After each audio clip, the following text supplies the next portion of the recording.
Welcome to the House of Truth. In today's lesson, we're going to talk about the biblical timekeeping. This is a follow-up from a previous lesson I had before the fall holidays about the biblical calendar, how that works. And I covered the basics of the biblical calendar in that one. But there's more to biblical timekeeping than just the basics of the biblical calendar. And we also need to understand so we can so we can rightly just divide the word and understand prophecy, because a lot of it relates to prophecy, which I'll cover in a future lesson, and those kind of things. So, first I'm going to start with a little recap from the biblical calendar, because it's foundational to understanding. We're going to build upon that. And first I'm going to start with the structure of a biblical day. As you can see, a biblical day, the key feature to notice is the evening.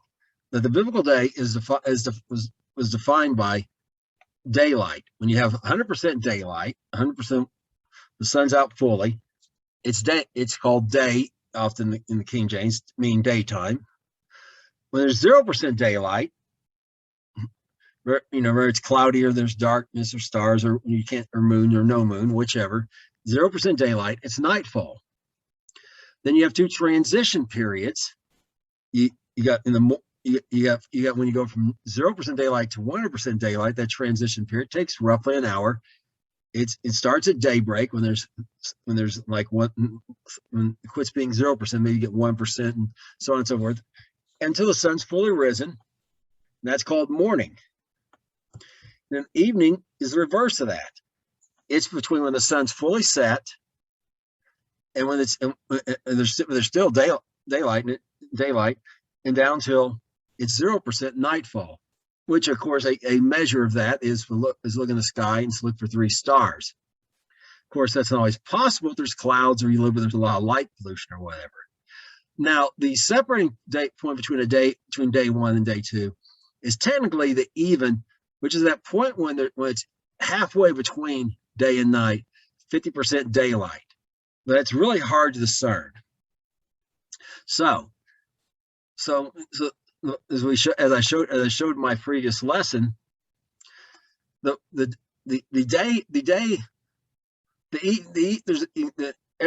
day begins and ends with an evening. So the end of the evening, it ends day 1. Day 1's definitely over once you hit nightfall. Is also the evening that begins day 2, which definitely has begun at nightfall. But you got that transition period before the 50% mark.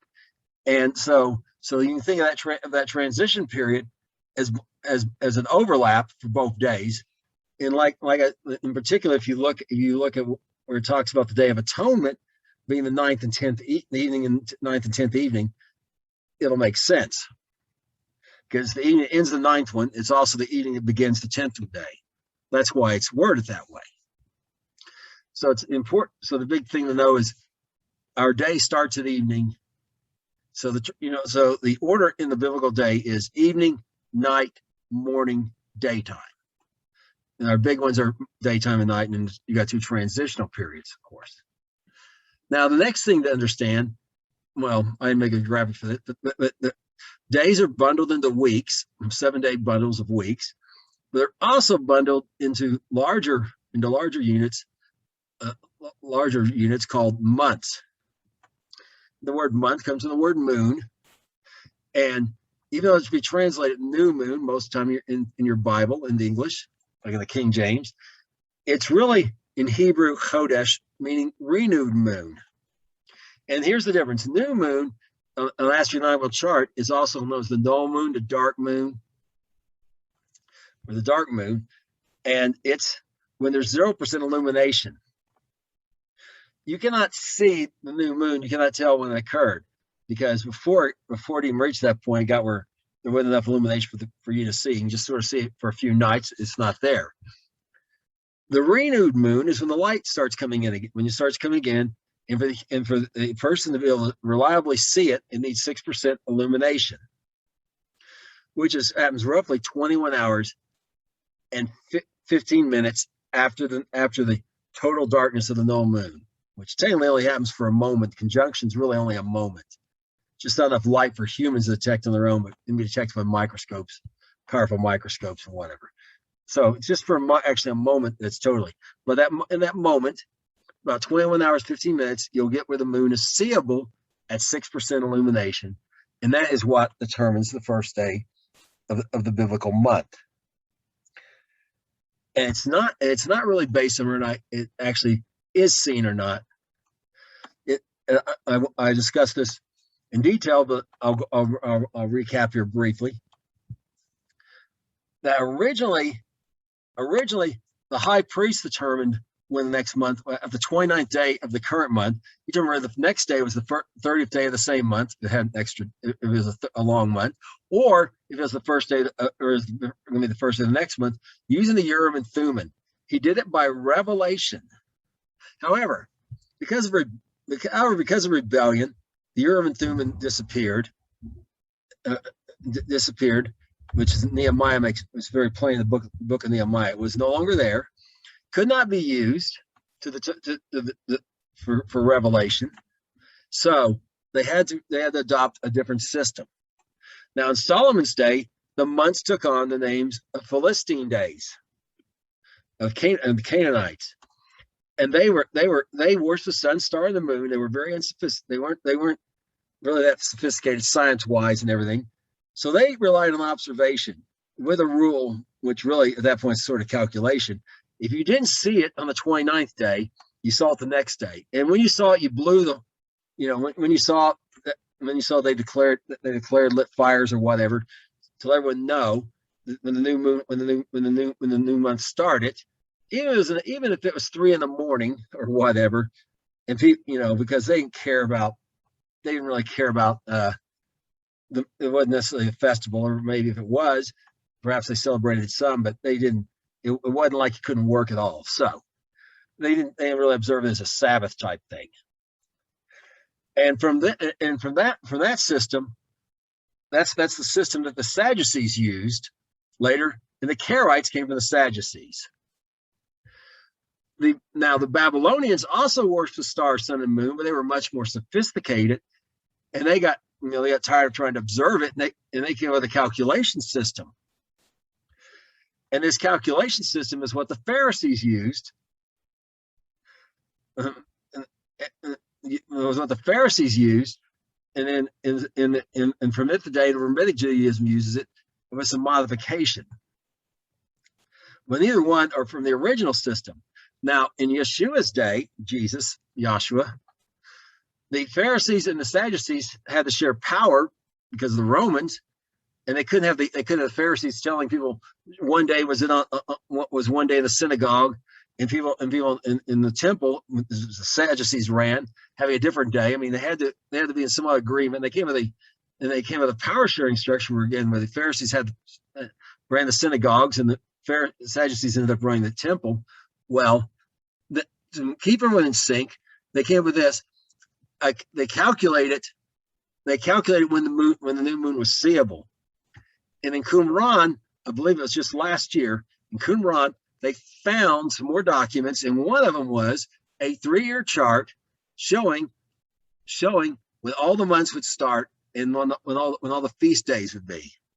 Why do they do it in 3 years? Because 3 years is as long as you can get, but in 3 years' time, you'll have to have at least one leap month. 1 year, we'll have to have at least an extra month added to it. So this is the way they did it. So it's not really observation. It's not really calculation. It's calculating when it's observable. And which is what we use in the House of Truth, and some other people do it as well. And for myself, before I realized anyone else did it, I reverse engineered it myself to figure out how they did it. And quite confident it worked out, because I verified it.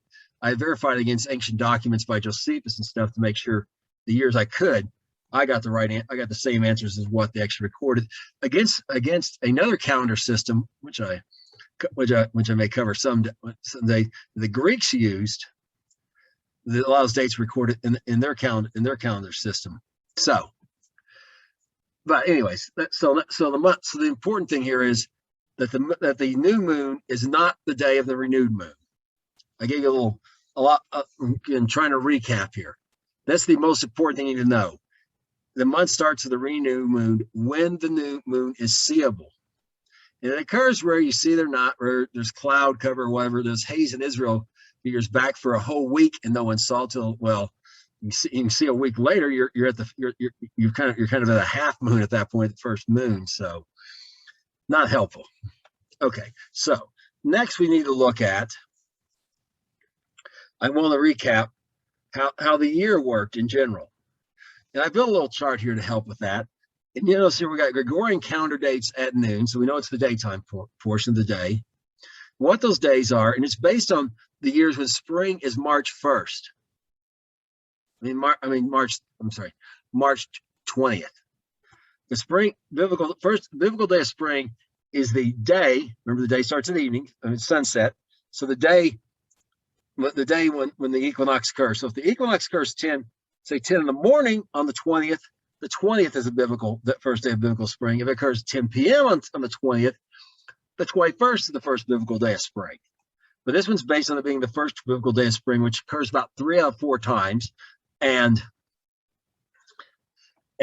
so I've given all the ranges of the dates because as I discussed before, when the first of the year is determined by is not actually the first day, the possible. You don't know, it isn't determined by what the condition of eating is on the first day of the month, but what it'll be on first fruits, which I may discuss a little bit more later, but which is the Sabbath the Sunday following Passover. So you end up with this. So it moves around on the biblical calendar, and just like from a range from 1/5 from the 15th day of the first month to the 21st day of the first month, just like Memorial Day does on the American calendar, because for the same reason. So the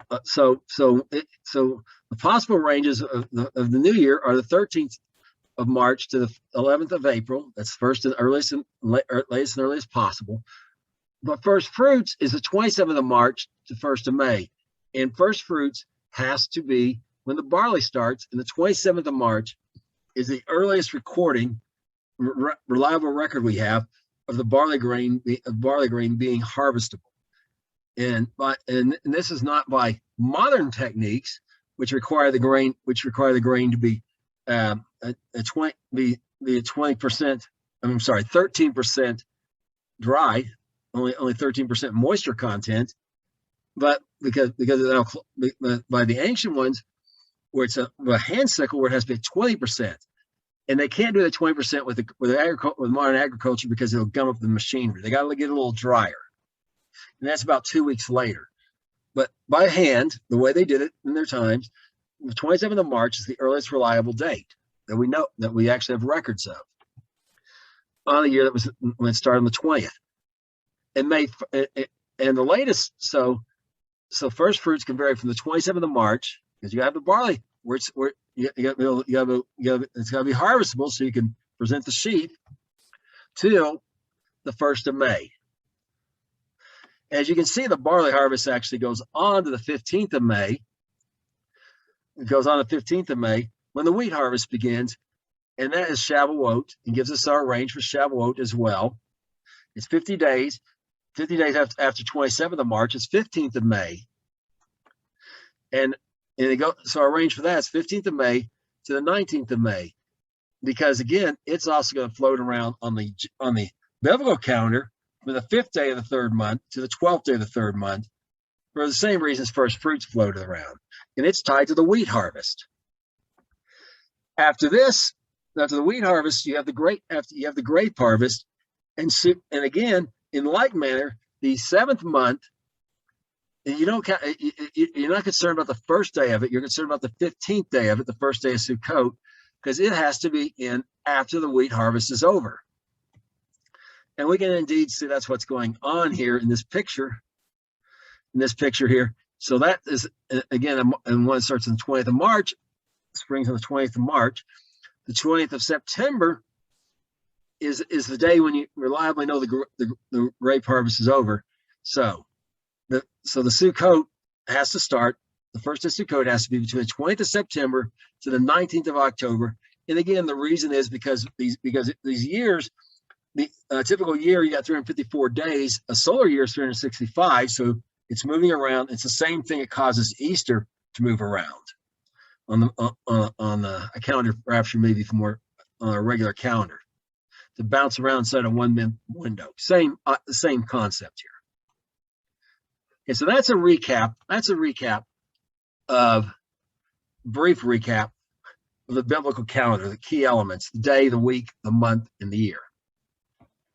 But now we're going to look at some other aspects involved in biblical timekeeping that are beyond just those basic elements, that build upon them, if you will. And in Genesis, we're starting here in Genesis 1:14 through 16. And God said, let there be lights in the firmament of the heaven, divide the day from night, and let them be for signs and for seasons and for days and for years. Let them be for lights in the firmament of heaven to give light upon the earth. And it was so. And God made two great lights, the greater light to rule the day, and the lesser light to rule the night.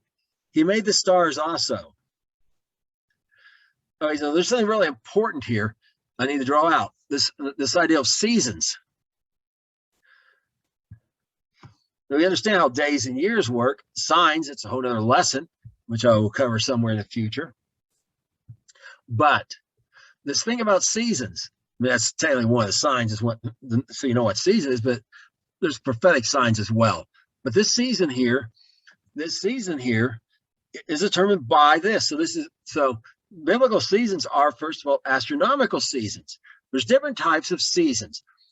The way you look at seasons, define seasons. One is climactic, also known as meteorological, and it's based on the weather, on weather patterns. And this is what the Romans used when they said the counter basically we're used to. They went by the climate, and they observed that, like here in Oklahoma, it's not uncommon some years for us to get snow right after Thanksgiving, right towards 1st December, and sometimes more snow than, by the time the winter solstice happens, we may not get any snow after that. So they also the same thing here. So they set up their season, they set up their calendar. The first month on their calendar is March. December means 10th month, so January's 11th month, February's 12th month, right? So, and they started with spring early, and basically they split the seasons, 4 seasons, into 3 more or less even pieces, even sized pieces. They called months, which really were not tied to the lunar cycle at all, because they decided to stretch them out because they wanted their idea was, so at the same time every year, spring started on the calendar, on the same day, and that's when the leap year and all these adjustments to keep that lined up. So, and it's because they needed to be able to calculate grain and how many days they had to wait and this kind of thing. So it's a little complicated, but that's what they did. So you got you got spring. You got spring is early. March is early spring. April's mid spring, and May's late spring. Then you got summer is June's early summer. July's late summer. Midsummer. August is late summer. Then you got fall. September's early fall. October's late fall, mid fall. November's late fall. Then you got winter. December is early winter. January's midwinter, and February's late winter. So that's one way to do it, but it's not the way. That's not the way it's done. It's going to be done in the Bible. There is some play into that, which we'll look at, where there's some cases where things are referenced that way, but not the important things. The important things is we're using climatical seasons. Another season system, of course, is agricultural, which again comes into play in the Bible, which we'll look at. And another one, the one used by the Druids and the Celts in the Germanic, the Nords and their related twisted religion, was based on how much daylight you have.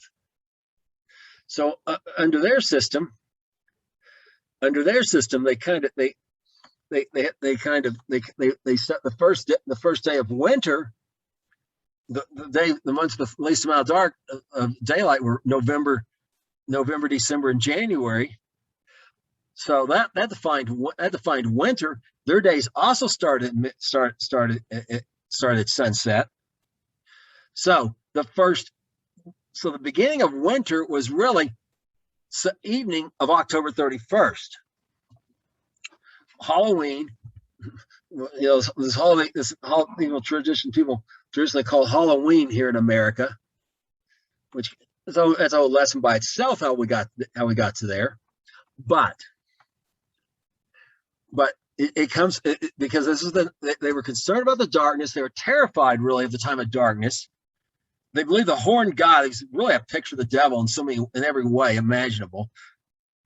They decided they had to appease him at the beginning of the season, so they'd survive. So they'd survive the winter, was their thought, and they made all kinds of human sacrifice and terrible things. Well, their next season, again based on daylight, was February, March, and April. That defined spring. Summer was June, July, and August. I'm sorry, May, June, July, and fall was August, September, October.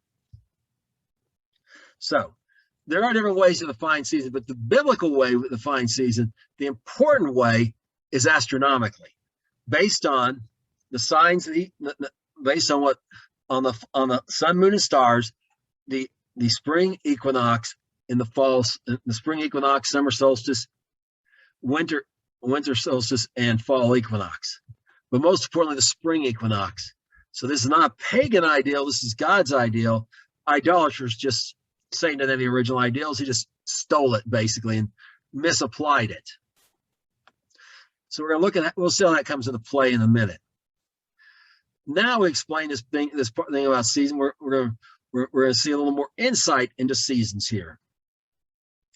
And the Lord smelled the sweet savor, and this is Genesis 8, 21 through 22 this time. The Lord smelled the sweet savor, and the Lord said in his heart, I will not again curse the ground anymore for man's sake. The imagination of man's heart is evil from his youth. Neither will I smite any more every living thing as I have done.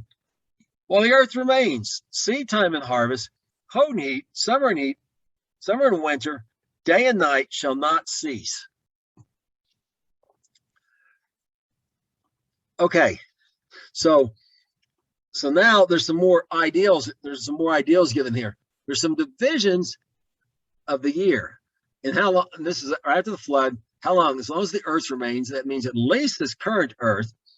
It may or may not. So this may or may not apply to the new earth, which I talked about my last lesson, tearing down the kingdom. About what happens after Messiah, how Messiah's kingdom is torn down because it's not forever, and what happens in the new earth, new heaven that replace it. So, so there's he has a temporary kingdom in this age, in this world, and another kingdom in the world to come. So, but in this age, right here, notice the years broken in two: seed time and harvest, broken in two again. A cold part of the year and a hot part of the year. And the code corresponds to the seed time, and the hot time of the year corresponds to the harvest. And summer and winter, notice it's reversed, but they correspond with day and night because summer's the time of most day, where's the most time of night. So you kind of got these halves there. And so I want you to notice it's summer and winter. There's no mention of spring and of fall and spring.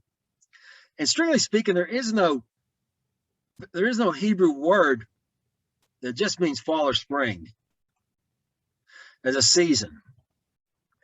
Although they are certainly there, and there's certainly a time when they're recognized. But the main ones is, again, if you're going to divide the year in half, summer, the time of seed, the summer time of harvest, time of heat, and winter, in the time of lots of light, and winter, the time of seed time, the time of cold, the time of darkness, not near as much light.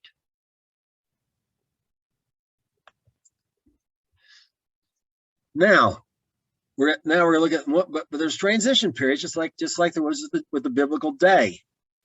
We went from you didn't go instantly from full daylight to full darkness and full darkness to full daylight. And we're going to look at those transition periods here in Deuteronomy 11 through 15. But the land, whether you go to possess it, is a land of hills and valleys, and drinks the water in the rains of heaven. The land which the Lord cares for the eyes of the Lord are always upon it, from the beginning of the year even unto the end of the year. It shall come to pass, you shall hearken diligently to my commandments or command this day, to love the Lord your God, and to serve with all your heart and with all your soul. And I'll give you the rain of your land in its due season, the first rain and the latter rain, that you may gather in your corn and your wine and your oil. And I'll send grass in the fields of your cattle, that you may eat and be full. Okay, so what's going on here is this land of Israel isn't like Egypt, where you got this big river bringing water in all the time. So instead, it's very heavily reliant upon rain. And the rain doesn't just form and just stay on the ground.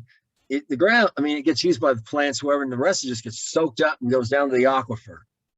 And for this reason, they had to build cisterns and stuff for the times of no rain to catch all the rainwater they could, and rain barrels and the like in ancient days. But even today, it can be a problem.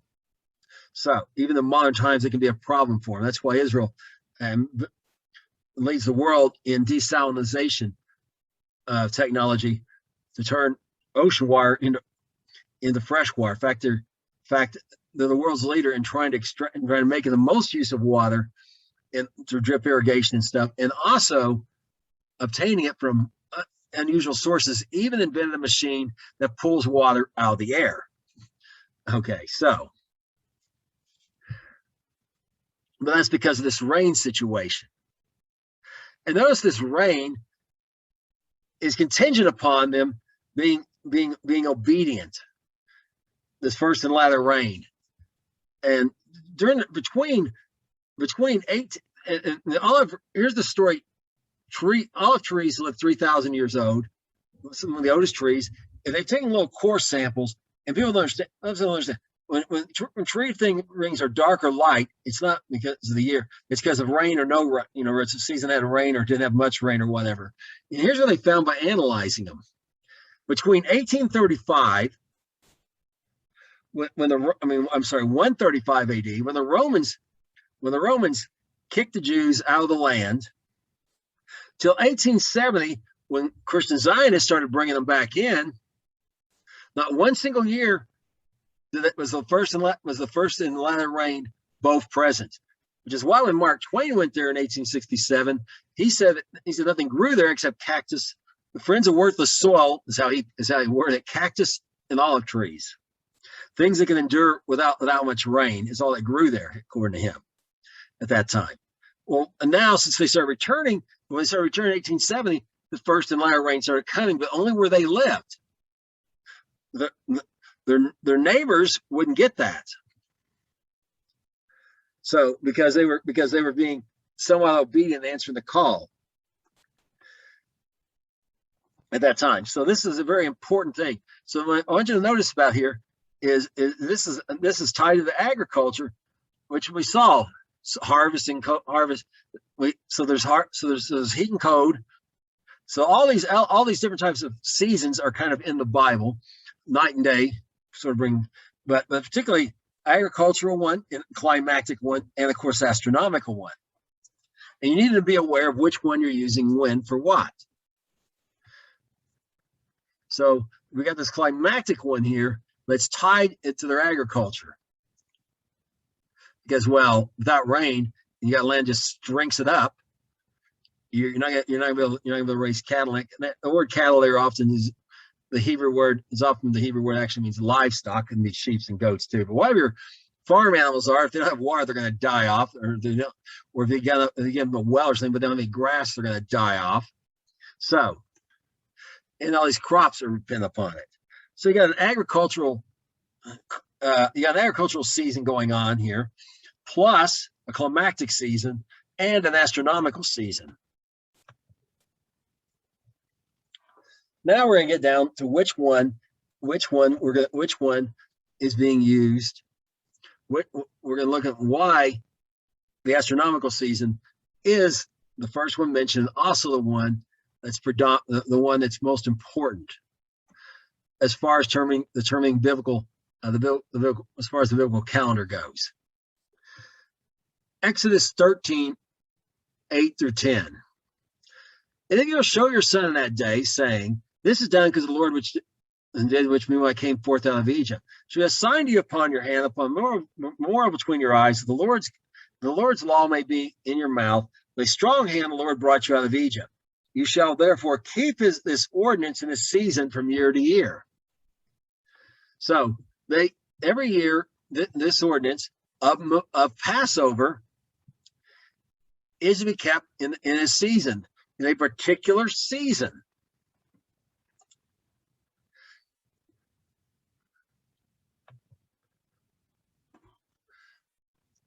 And in Deuteronomy 6, 6 through 8 explains a little bit more about that.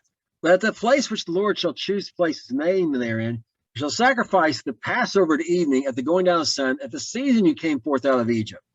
You shall roast it in a place which the Lord your God shall choose. You shall turn it in the morning and go into your tent. 6 days shall eat unleavened bread, and the 7th day shall be a solemn assembly of the Lord your God. You shall do no servile work therein.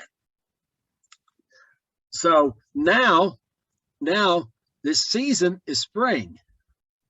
And we'll see that a little more clearly a little bit later, but it's clearly spring. And it's not the first day of the month that has to be in the spring. It's Passover that has to be in the spring. It cannot start, Passover cannot be in the first day of biblical spring, which again, I mentioned earlier. So that's a season when they came out. And we know this because I discussed before when I was discussing Passover. There's not just the barley that was destroyed by. They mentioned the barley that was destroyed by the. I think it was the barley and the flax were destroyed by the hail, but wheat and something else. There's another one I can't remember off the top of my head. Were not destroyed because they were not in the ear yet. And so we know there's very other things, but we'll see that actually is mentioned.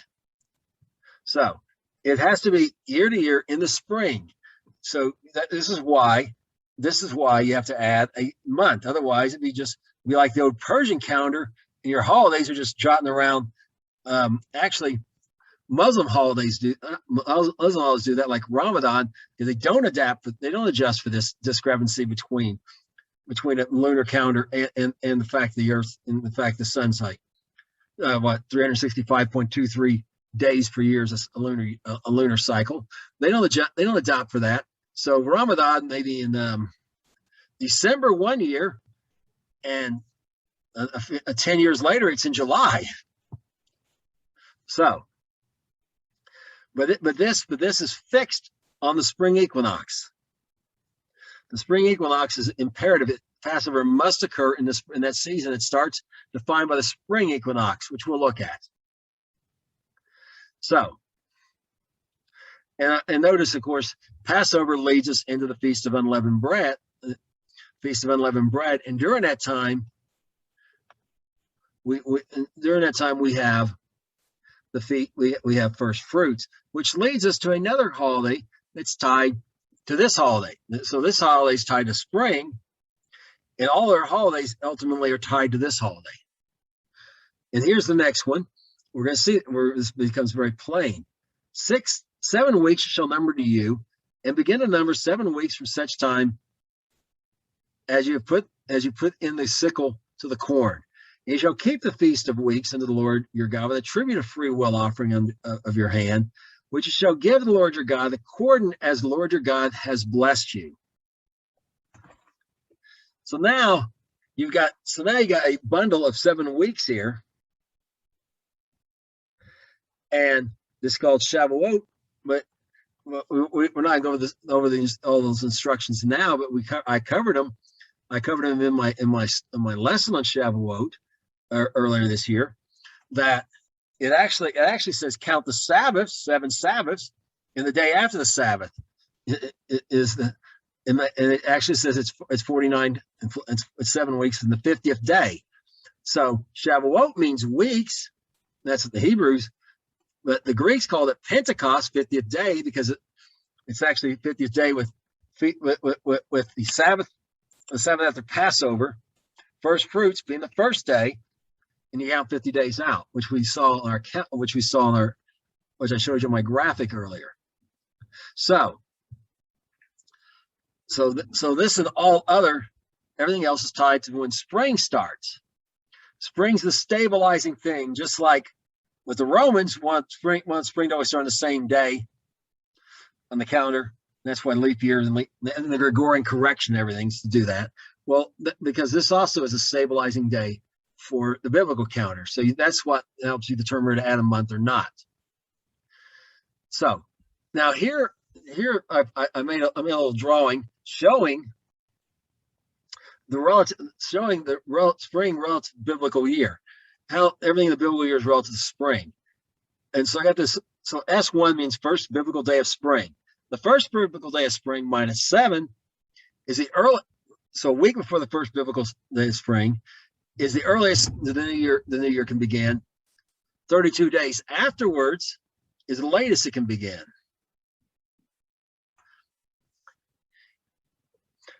And the reason for that large discrepancy is because the first fruit floats around. Remember, because it itself has a week range, so it stretches things out.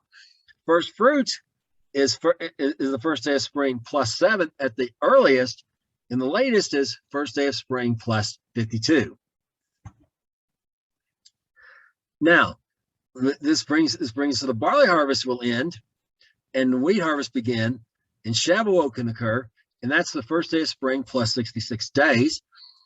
And Shavuot must end no later than the latest it can end is first day of spring plus 101 days. And then the wheat harvest is going to end around the first day of spring plus 135 days. Next, you go into the grape harvest, and you got the first day of spring plus 184 days. So notice from the first day of spring, when the barley harvest begins and the grape harvest ends, is 177 days, which is six months normally on the biblical calendar. There is because it follows generally a pattern of 30-day month followed by 29-day month, so on back and forth.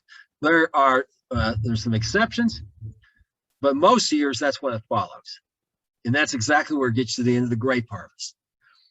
So it's 6 months exactly, which brings you to Sukkot, the 15th day of the 7th month. So that's exactly 6 months after first fruits.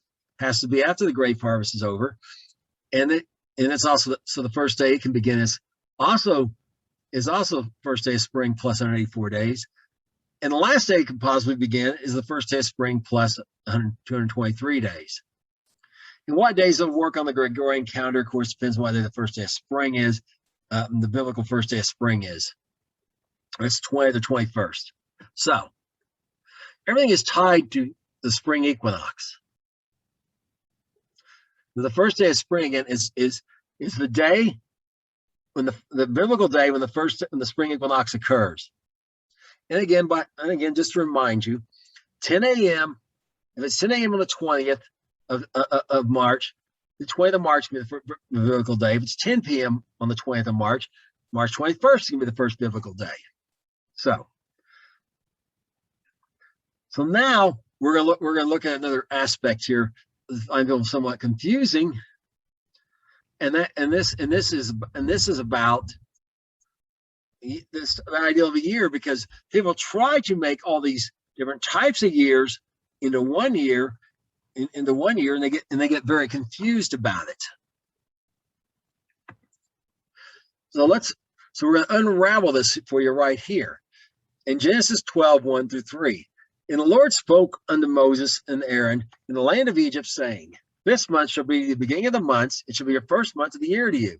Speak to all the children of Israel, and say, the 10th day of the month, they shall take them every man and lamb according to the house of their fathers, a lamb per house.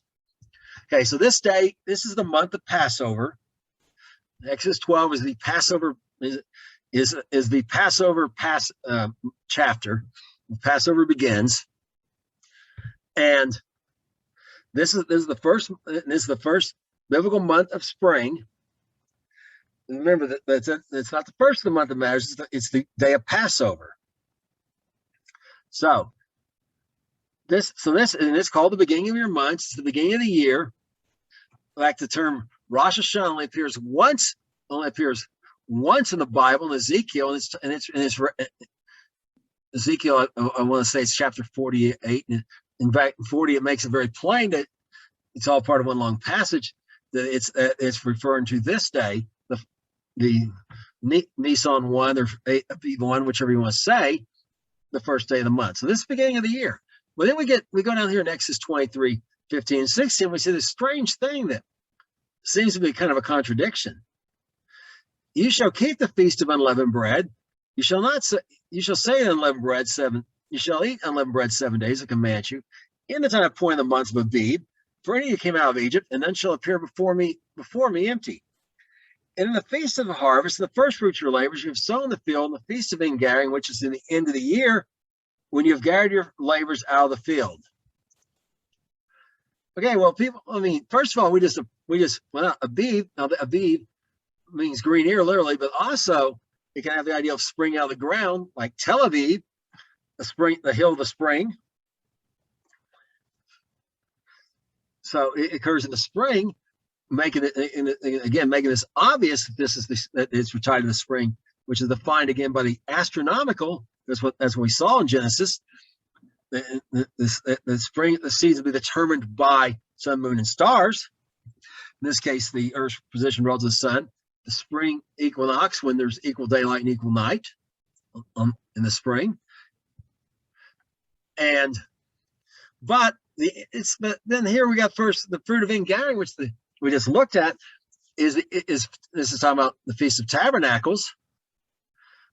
Well, the grape harvest is all over.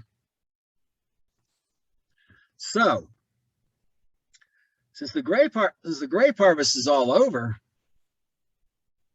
we kind of have a problem here, because it calls it the end of the year. Well, the reason is because it's talking about two different kinds of years. One's our regular biblical year, and the other one's an agricultural year. And we'll make this right here. We're looking at Leviticus 23, 3 through 26, 3 through 5, which will make that very plain. If you walk in my statutes and commandments and do them, then I'll give you rain in due season. The land shall yield their increase, and the trees of the field shall yield their fruit. Your threshing shall reach the vintage, and your vintage shall reach the sowing time. Shall eat your fruit, your bread to the full, and dwell in your land safely. Okay, so I want you to notice here, rain again in due season. There's a climactic season here, but notice this agricultural season. Harvest, remember, harvest and seed time. Seed time's a sowing time. The harvest is broken into two things, threshing and vintage here. Vintage is when you gather the grapes. The threshing itself has two divisions. We've already looked at barley and wheat. So again, there's three kinds of years you're dealing with when you're dealing with the biblical. There's a climactic year. There's a climactic year, which is, of course, seasonal, depends on whether the season is determined by the weather.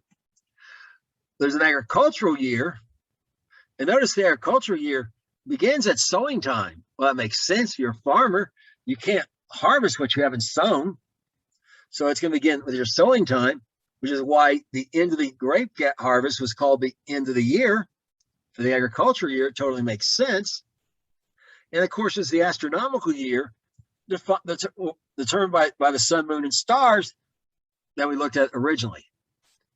Now, I made a drawing here of biblical seasons, a little chart to help people understand this. Kind of put it all together for you. And and all these dates I give are Gregorian calendar date at noon. And why I specify noon is just so you know it's the daytime portion. Okay. Remember, your biblical dates actually start the evening before. So, in this case, and what we have here is this is set up again like our previous one we looked at. We're assuming that spring is March 20th. And if it's March 21st, you have to move all these dates, over by one.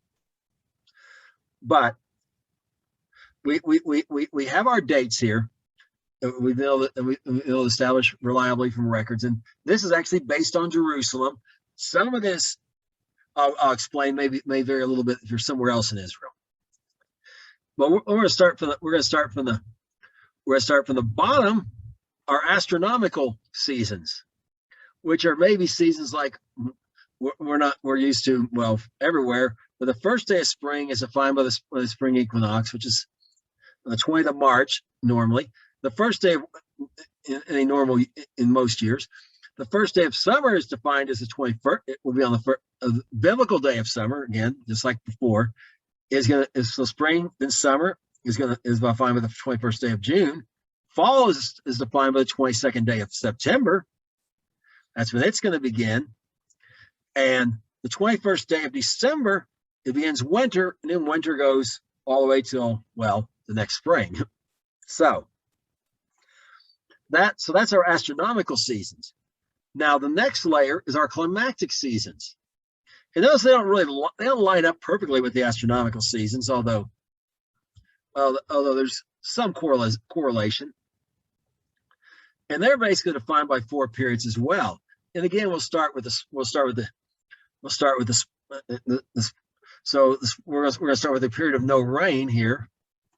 Well, we'll start with the early rain, because this is so you got your early rain, which is tied to your seed time above, followed by snow, a period when it can snow, and that may come in the form of rain, but it can snow. And in Israel, the way things generally work, this early rain starts off around September 20th, right after the grape harvest, and it's very light, little at first in the first month, and it just builds up each month and peaks in January, but in December through mid-December, 15th of December to about the 15th of February, it may not manifest itself as rain, but rather as snow. And if you're further, our climactic winter, our climactic fall, if you will, is defined by this early rain. It goes from September 20th to December 15th. Our climactic winter is defined by the possibility of snow, and that's December 15th to February 15th. Our latter rain follows the winter. Now the rain's starting to go down again, the amount of rain,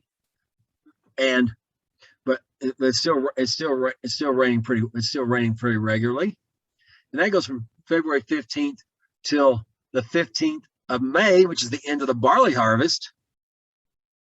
And from the 15th of May, the end of the barley harvest, till the end of the grape harvest, September 20th, you have no rain. And that's climactic summer. The only thing that rains then is basically judgment of God, like in Samuel, I believe that Saul saw that the Lord was displeased with him, and he made a great sign. The great sign was thunder and rain came and destroyed the wheat crop. Well, as you see, that during the wheat harvest, it's a time of no rain. So, which brings us to our agricultural seasons, who begin with seed time on September 20th.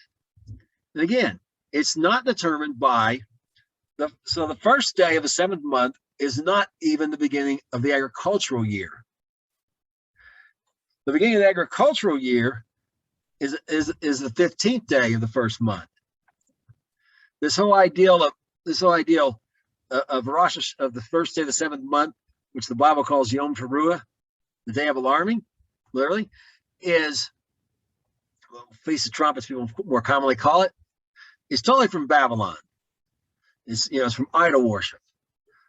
The first day of the agricultural year is defined by the end of the grape harvest, which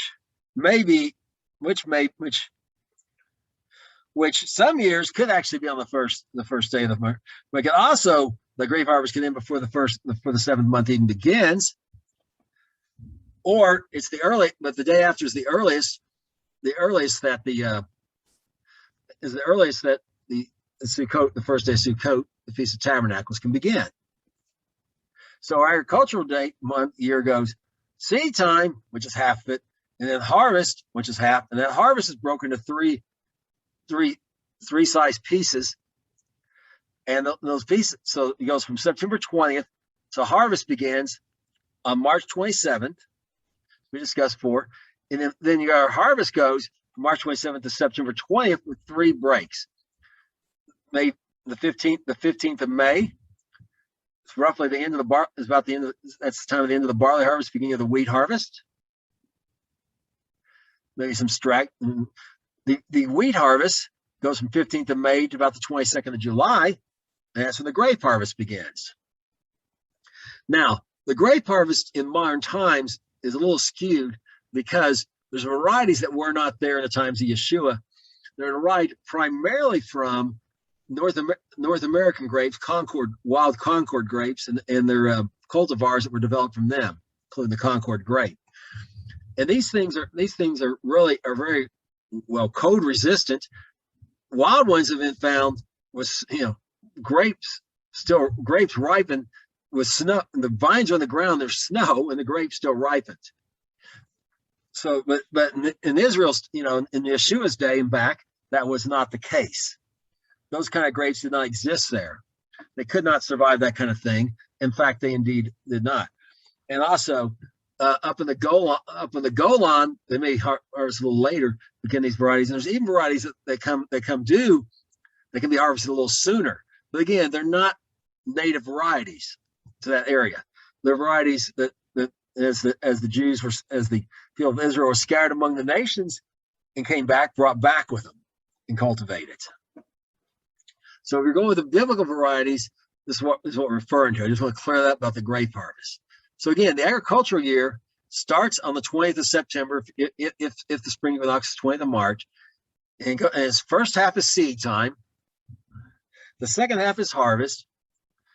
In the seed time, the harvest begins on the 27th of March and ends on the 20th of September. So, and then of course we can see our spring equinox, our fall, our other holidays are marked up here.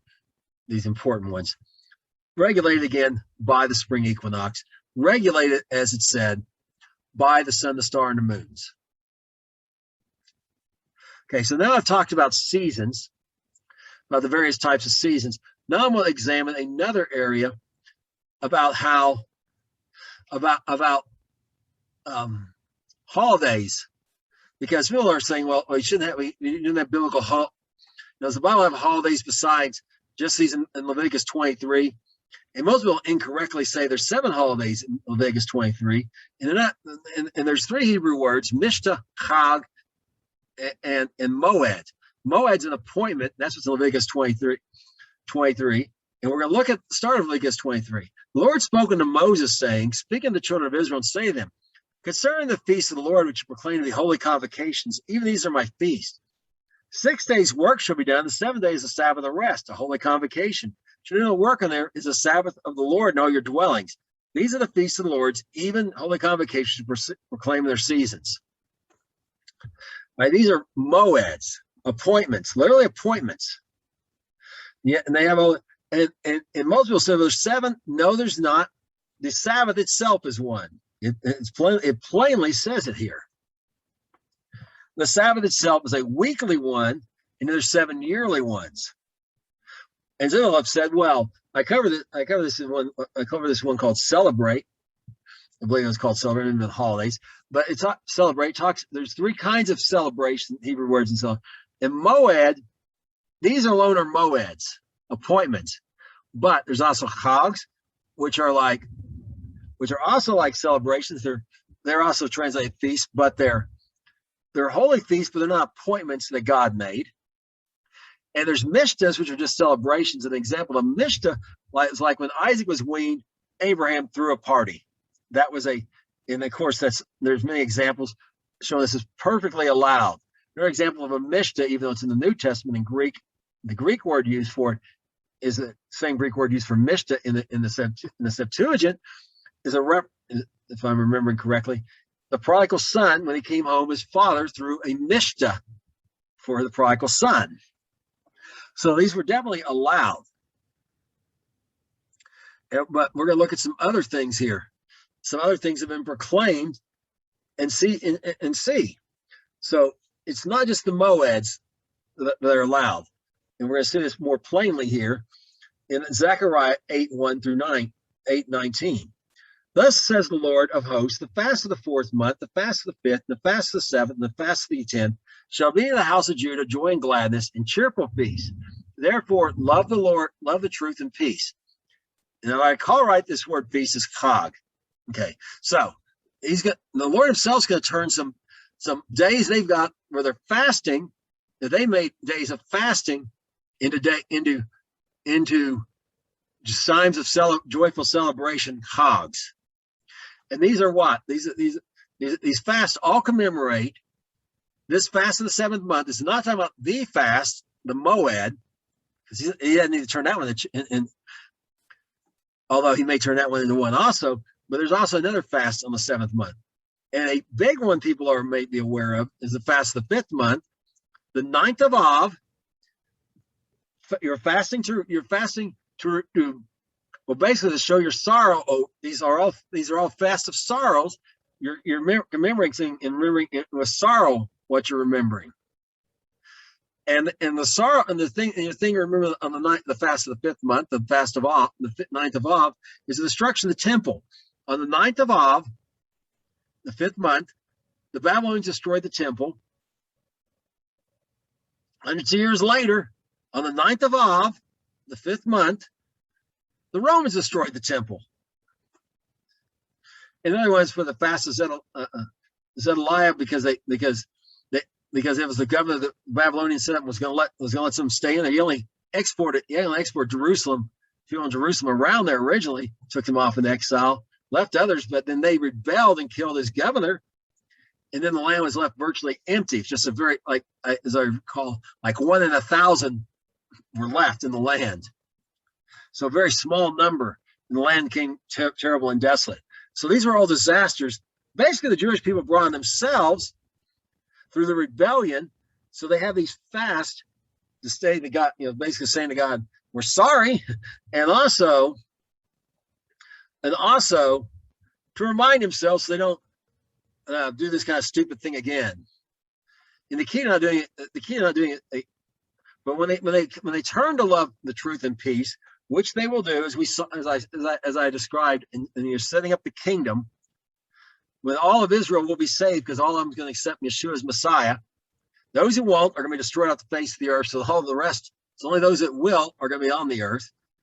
And in those days, these days of fasting are going to be turned into cogs of joy and gladness. So it's totally fine to observe these fasts today if you want to. You're not obligated to under the law that God gave Moses, but it's nothing wrong if you do it. It's optional. You can do it or not. It will not improve your place in the kingdom. It will not have anything to do with you being in the kingdom or not.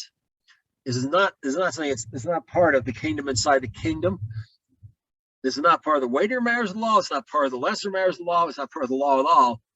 But it is a tradition, and if you want to keep it, it's fine as long as you don't make it a commandment. And there's the problem. Shaul, Paul the Apostle, also kept these. He says he fasted often, and after his 3rd mission, he said, I'm a Pharisee of the Pharisees. He wore the clothes. They were distinctively dressed according to Josephus. Knew him instantly. He kept a lot of these habits up. What he did not keep up was he avoided the doctrine of the Pharisees, which he called, filth that needs to be discarded, basically. And also, the fables from the Jewish. So he didn't teach their teaching, but some of their traditions that were helpful, he kept. And he also fasted Mondays and Thursdays twice a day. And again, he used it the right way. Before, he did it to please the rabbis, who sent him off killing the believers, and the rabbis and the priests, really. Now he was doing it using that. He just kept that discipline up to spend time with the Lord, Yeshua, so they can spread the gospel. So again, no problem with doing that. Now, I'm gonna look at one more of these hogs that some will have trouble with, and it's covered here in John 22 through 23. And it was at Jerusalem, the Feast of Dedication. It was winter, and Jesus walked into the temple of in Solomon's porch. Okay, dedication. Hanukkah, people say Hanukkah here in America. Hanukkah means dedication. This is dedication. It's winter. Now it may be Roman winter. I haven't mapped this one out. Hanukkah can actually occur in astronomical winter as well. It floats around. Basically, it's going to start at the earliest. Well, it's possible once in every 700 and something years to have the overlap with Thanksgiving on the first day.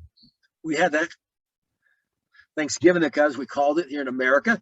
That won't ever happen again because I doubt America, I actually know, will not last that long. Neither will the world. The whole system we know of the day is not going to last that long. So that's only occur once. On the other end, it can end very close to New Year's Eve. So it's in that. So the 8-day celebration that's in that box between the end of November and the end of December. So it's possible that the entire thing can actually be in winter, astronomical winter, but certainly in climactic winter. And there may be a reference here. And of course, the Romans, it's definitely in Roman winter. So he's in so Yeshua is celebrating this, Jesus, Yeshua. I'm his follower. He was like, well, why do you celebrate Hanukkah and not Christmas? Because Yeshua didn't celebrate Christmas. He celebrated Hanukkah. I'm his follower. I want to do what he does. I'm not doing this to be saved. I'm doing it because I am saved. Certain things will keep you out of the kingdom, and not celebrating Hanukkah is not one of those. This is not, but I do it because Yeshua did. And we can all have confidence for followers of Yeshua that it's totally fine. This chag, in fact, you say chag sameach Hanukkah to someone, or Hanukkah chag sameach, I'm sorry. Anyways, you say that to them. You say is a greeting. So we can certainly celebrate this. So there's no problem with that at all. Now we're going to look at another holiday, and also some things about months. Well, having names, because up to now they've just been first month, second month, whatever. Except Abib is called that. Was the month when it occurred more accurately, but sometimes people have Abib on their calendars for the first month. Okay, Esther 3:7. In the first month, that is the month of Nisan, in the 12th year of King Ahasuerus, they cast pur, that is to say, the lot, before Haman, from day to day and from month to month, to the 12th month, that is the month Adar. Okay, so this is talking about this is the lot, pur, and so it'll say poor. Anyways, that's a vav there. It can make as a vowel indicator can be either a U or an O sound. So take your pick. But what I want you to notice here is the first month is now called Nisan. Well, that's a Babylonian name. And the 12th month is called Adar. Well, that's a Babylonian name. Well, so I just going to say, well, Haman's a bad guy. He's using these names. But I want you to notice the writer here is making sure we understand that the Nisan is the first biblical month. Adar is the 12th biblical month. Now let's go on and look a little bit more about this. Esther 9:20 through 22. And Mordecai wrote these things and sent letters to all the Jews that were in the province of King Ahasuerus, both nigh and far, to establish among them they should keep the 14th day of the month of Adar, and the 15th month day the same yearly. As the days wherein the Jews rested from their enemies, the month which turned them from sorrow to joy, from mourning to a good day, they should make the days of feasting and joy, sending portions one another in gifts to the poor. Okay, so first I'm going to start at the end here first. Remember we saw in Zechariah, those days of fasting are going to be turned to cogs of joy. And the same thing's going on here.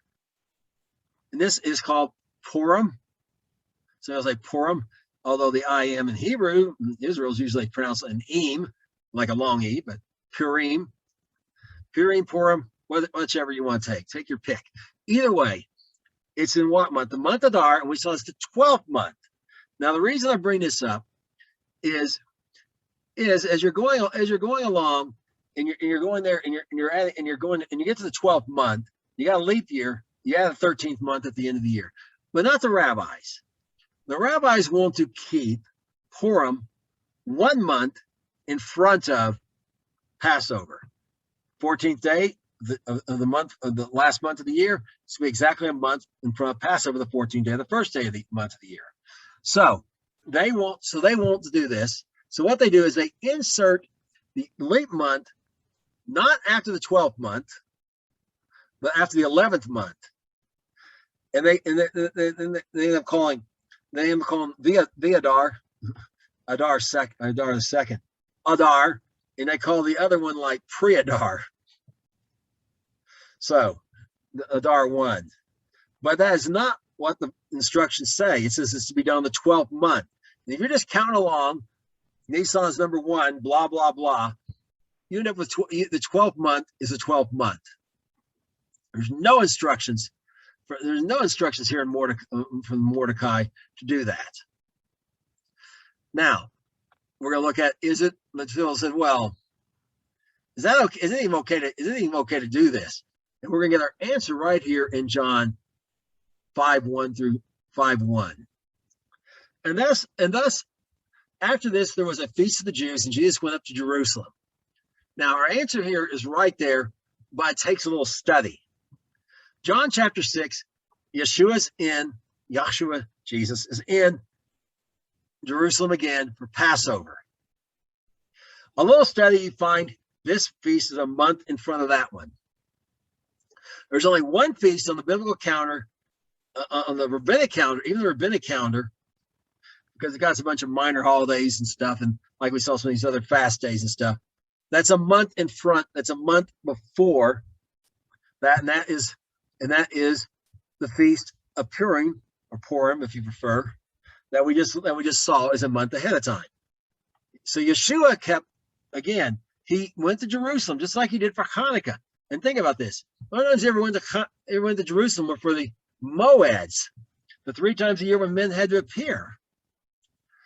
And I mean, earlier he walked in the winter. 1 day we went through, 2 days we went through Samaria, 3 days we went around it, which was customary, but he's gonna have just going right through it anyways. Going each way in the winter. He thought Hanukkah was important. Right here, he did that same 2 or 3 day walk each way to be at the Feast of the Jews. Remember, he's led by the Spirit completely. This Feast of the Jews is Purim. Again, I want to follow Yeshua. That's why I meet on the Sabbath. That's why I congregate. That's why I congregate. That's why I observe the Moeds. And that's why I also observe Hanukkah and here Purim, because he did those things. So if he did them, we can do them. We have no reason to be concerned that they're not Moeds, appointments in Leviticus 23. Okay, so now I've discussed that, I'm going to move on to another area.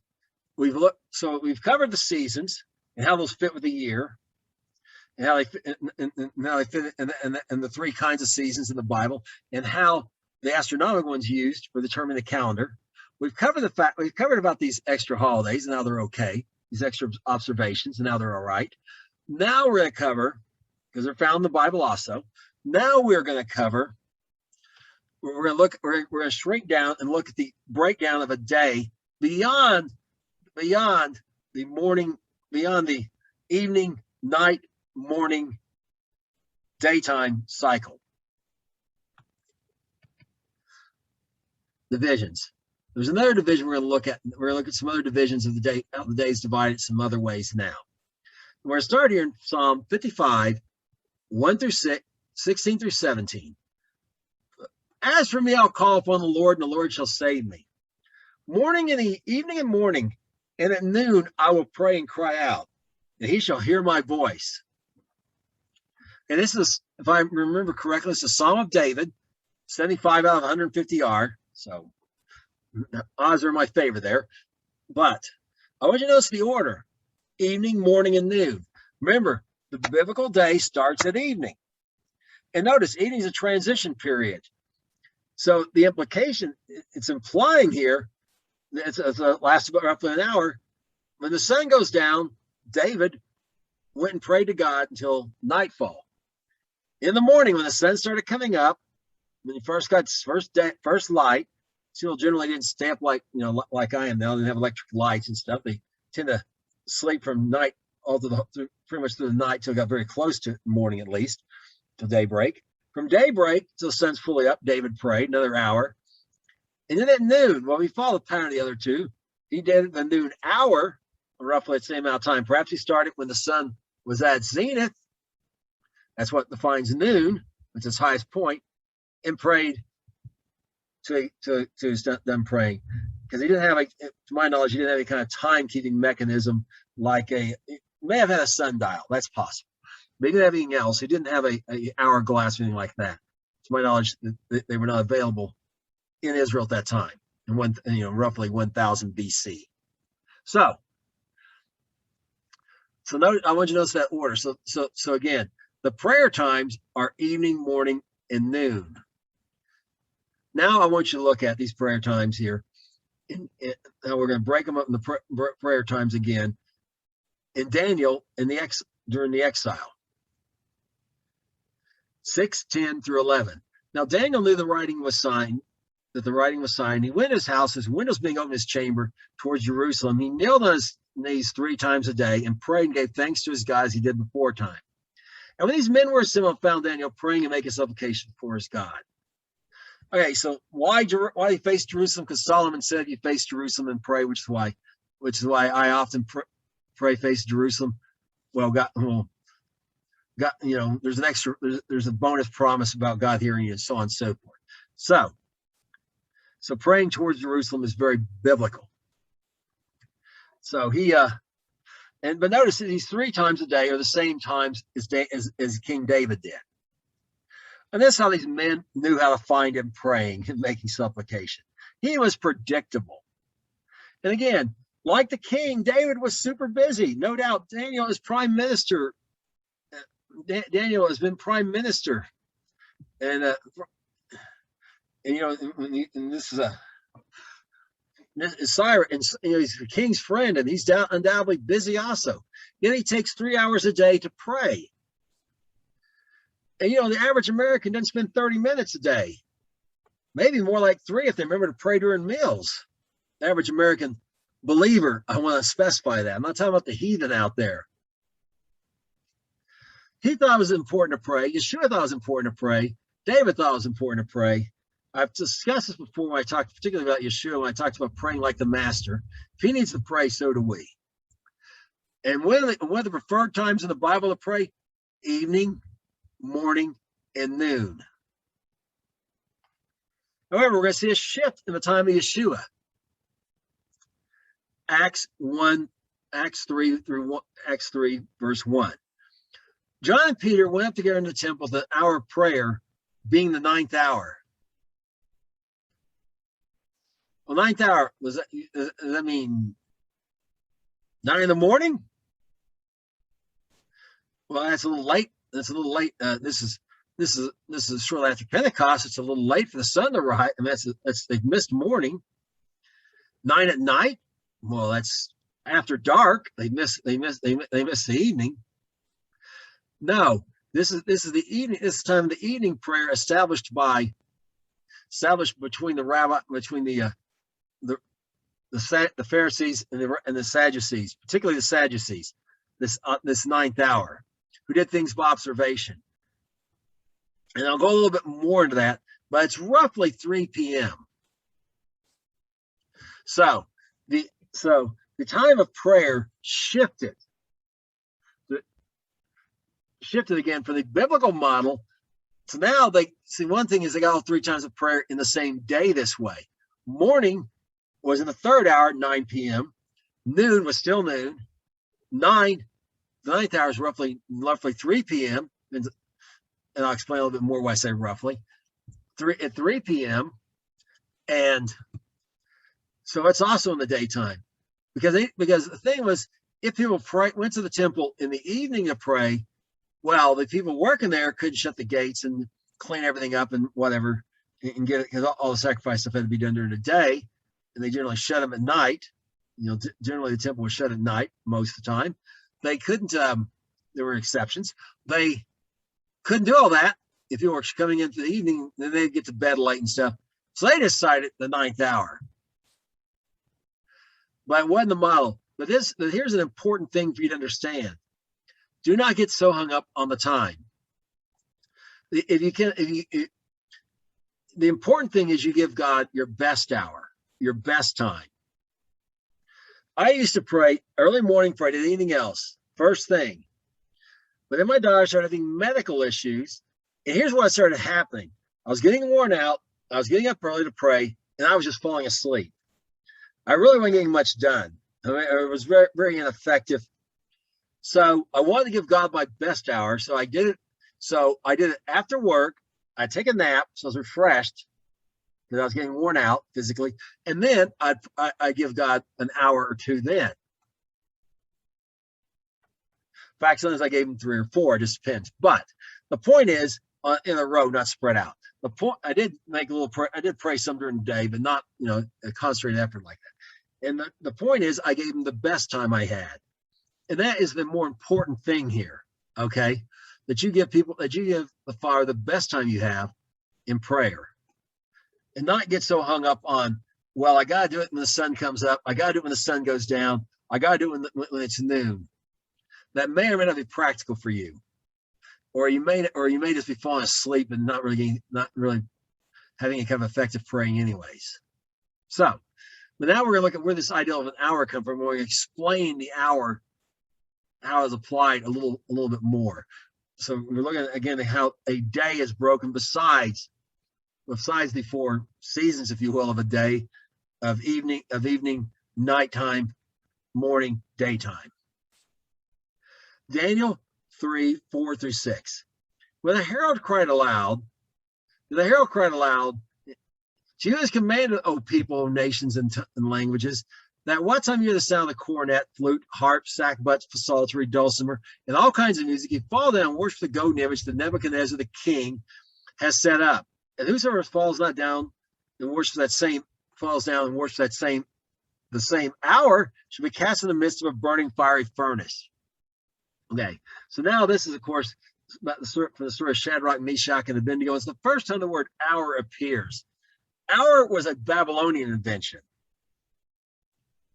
Now, initially, they tried breaking it. They tried breaking the day into the daytime of the 12 even segments, and well, the day, how much light you have, and how much nighttime you have varies around the year. And they found that impractical, so they invented the hour as we know it.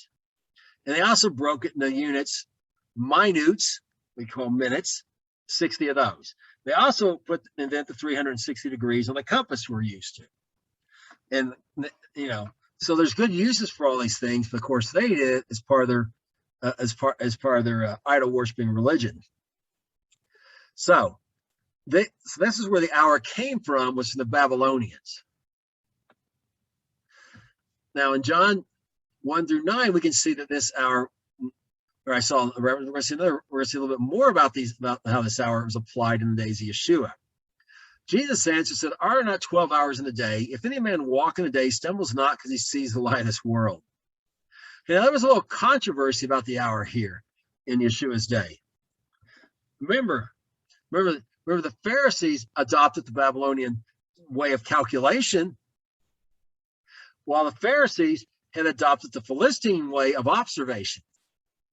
So they broke an hour to 12 hours in a day among the Pharisees. Well, it didn't necessarily correspond to the sun going up and down, but but nor do they correspond to what we got right now, to what we have right now. They were hours the same length, but it started 6 and went to 6. So the first hour was 6 a.m. to 7, and so on and so forth.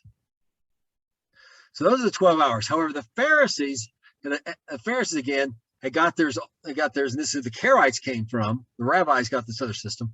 They actually took the day and broke it into 12-hour segments, and then how long an hour was varied depending on what time of year it was, and how many. And when an hour in the daytime was short, the hour in the nighttime was long, because you have day or night, and so there's a little confusion there. So you understand now in Yeshua's case. He's talking about walking the day when you can see. He is referring here in this particular place to the system adopted by the Sadducees, which the Karaites became later still used, of 12 of the daylight time in the day, however long it was. Where in the summer it can be like 15, 16 hours, whatever, in 12 equal sized pieces. And at night, of course, the reverse. And we're going to look at one more place, because it's important when you're reading a passage, you understand which time system you're using, because there's multiple time systems. There's the Macedonian time system used by the Romans, by the Greeks before I mentioned. Also, there's the Roman time system, and there's the well, I'd say the Jewish time system, but there's two of them really, one by the Sadducees and one by the Pharisees, are similar. There's the biblical one, which generally lines up with the Pharisee ones most of the time, but sometimes there's some discrepancy, as I've discussed. And here in Acts 23:23 through 24 is an example of the Roman one. They called unto him 2 centurions, saying, make ready 200 soldiers to go to Caesarea, horsemen 10 score, and spearmen 200 at the 3rd hour of the night.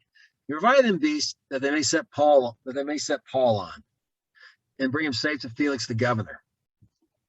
Okay, so I want you to notice on this one, it's the Roman time system. 3rd hour of the night.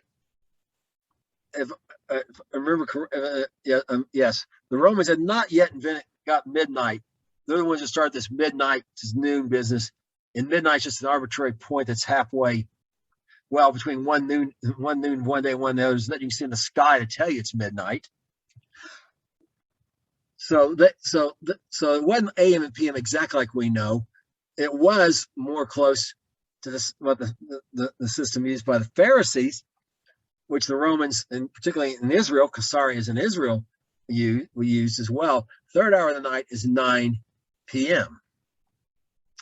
So, and if you ever say out the distance, 3 p.m. when they've got Paul there in by daylight or whatever. So 3 a.m. I'm sorry.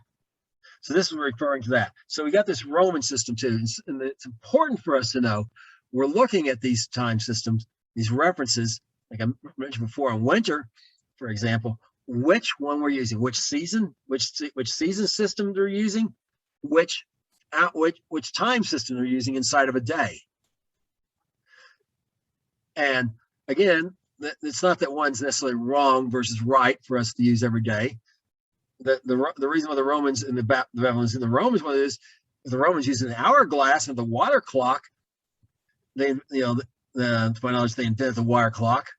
Hourglass, they probably got them from the Babylonians, but they had a way to measure time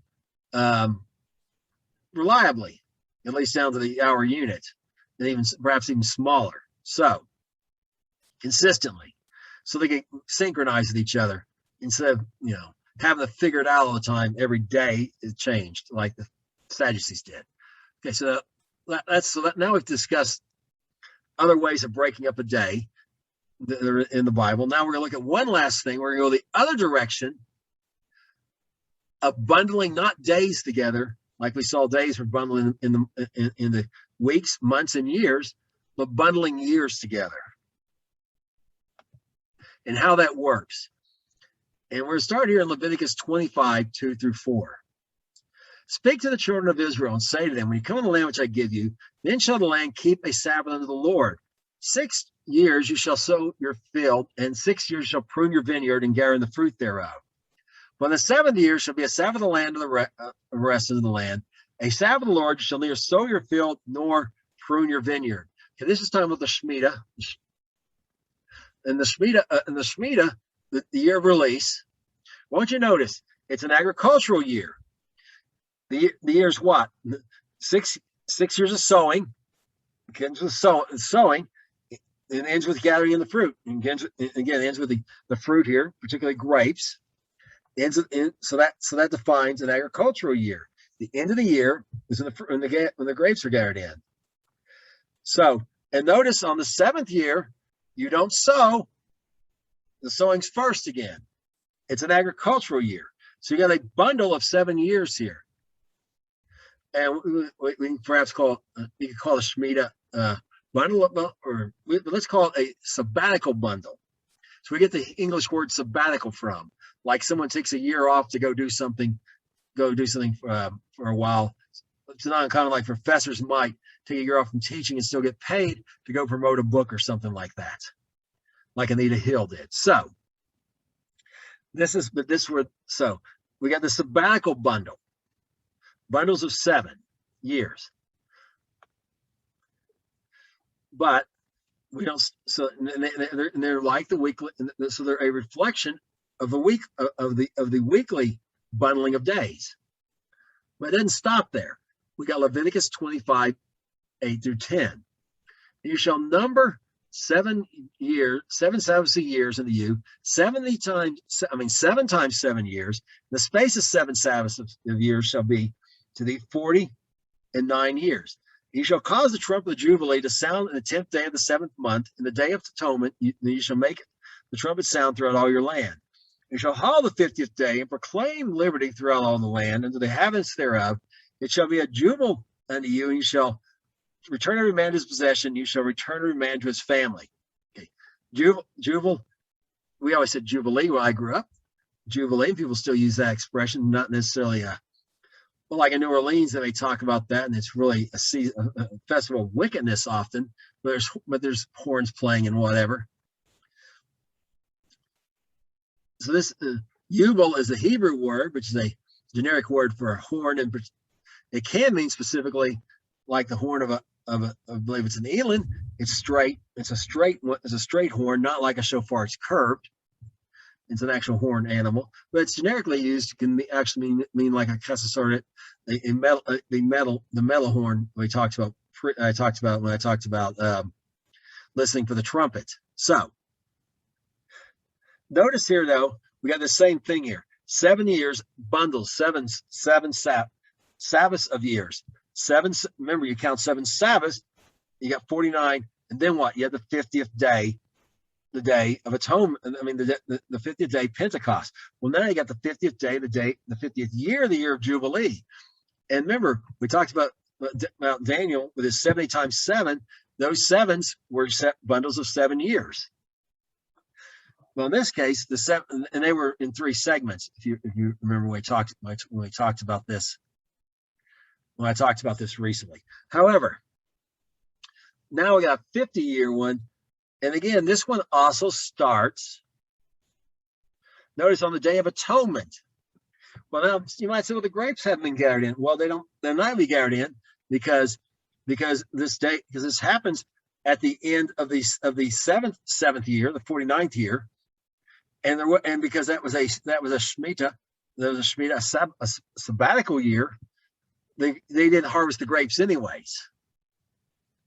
And it's going to go until the next year when you sow again. And if you read the rest of this passage about the year of atonement, the year of Jubilee, that's very apparent. You don't sow, you eat the things that grow by themselves, and so on and so forth. So you don't harvest anything. You don't sow or harvest. If something grows, you can eat it. So there's a bundling. So there's a sabbatical bundling of years, and then there's a Jubilee bundle. There's one more bundle in the Bible, and it's super important to understand, particularly when we talk about the prophetic timetable, which I'm going to discuss in a future lesson, probably my next lesson. And this one here is found 2 Peter 3:8. Beloved, be not ignorant of this one thing, that the day of the Lord is as 1,000 years, and 1,000 years is one day. And we looked at this in some detail about this. This is the word 1,000 years here is Greek word millennium. This is a millennial bundle. It's the biggest bundle. It's the biggest time unit in biblical timekeeping. Again, our multi-year units are sabbatical units, bundles of 7 years. The Jubilee unit, a bundle of 50 years. Now the 1,000-year bundle, the 1,000-year bundle, the millennial bundle. And I will discuss that again, why it's important, but it's very important to understand it, particularly for understanding the prophetic timetable. Because all this stuff I'm talking about, there's a prophetic side beyond what I've talked about with the fall holidays and previously earlier this year with the spring holidays, holy moeds to be more accurate. So that's it until next week. Shalom.